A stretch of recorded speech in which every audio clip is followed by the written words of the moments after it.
If in an effort to share information that you rarely ever see discussed about the tattoo space, today I'd like to touch a little bit on pricing. It's a conversation that we have daily. Someone walks into the shop, they see something on the wall, like a piece of flash or something, and then you charge them the shop minimum, whatever that might be.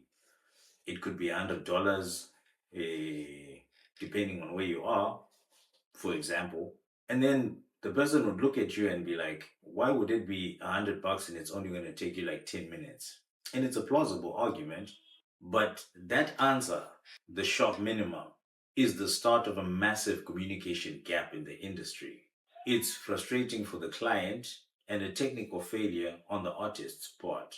So today I'm going to pull back the curtain on how tattoo pricing actually works, or at least how I think it works. Why does one tattoo cost $100 and another tattoo that is the same size cost $500? The price tag isn't arbitrary, and it's not necessarily just about the art. It's about the complex hierarchy of technical risks and operational overhead that no one ever discusses with the client. Once we agree that the price isn't random, then we need to understand, what are you actually buying?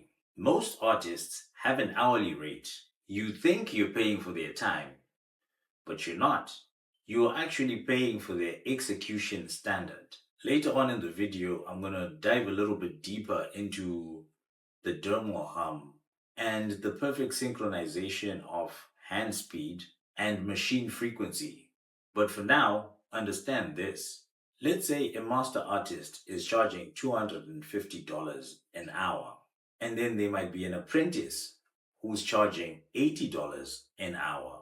The master gets 100% saturation with zero trauma, meaning they can lay the ink in because they've mastered their technique to a level where they can lay the ink in one pass such that the skin barely even notices that it got attacked. So the tattoo, it doesn't even hurt as much because of that as well. And then on the other hand, the apprentice might take 3 hours to get 50% saturation while also heavily traumatizing the skin. I need to explain how this lack of mastery can lead to scarring and scarred blowouts, a concept we established in another video. So, in a lot of cases, you're going to find that the most expensive hour is usually the cheapest. And in some instances, the cheaper the hour, the more expensive the tattoo is going to be. Because let's say you are spending double the time or triple the time to do half the amount of work. The expensive hour is actually the cheapest, and the cheap hour is the most expensive mistake you may ever make.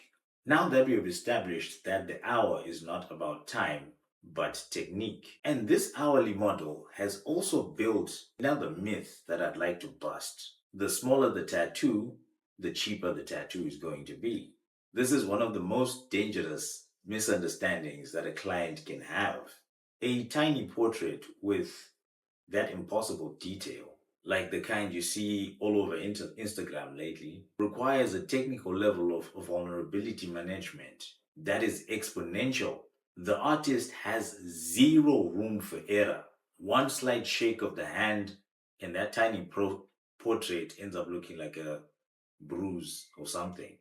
We did discuss this specific risk in earlier videos about dermal conflict, and is exactly why a tiny portrait will always cost a lot more than a larger, traditional, bold design.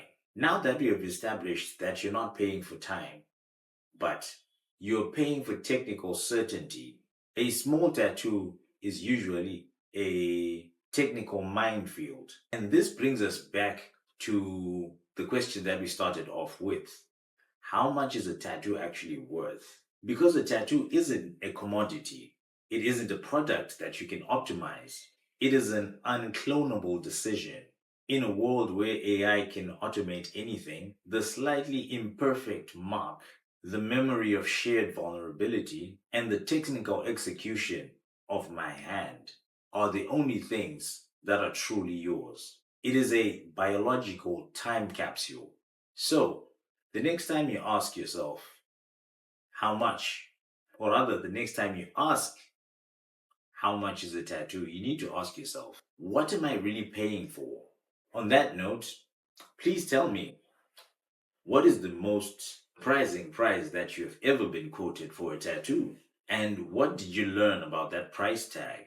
Let's talk about the real value of your craft in the comment section. I'd like to get a discussion going there. I'm Washington. Keep getting inked, and I'll see you in the next one.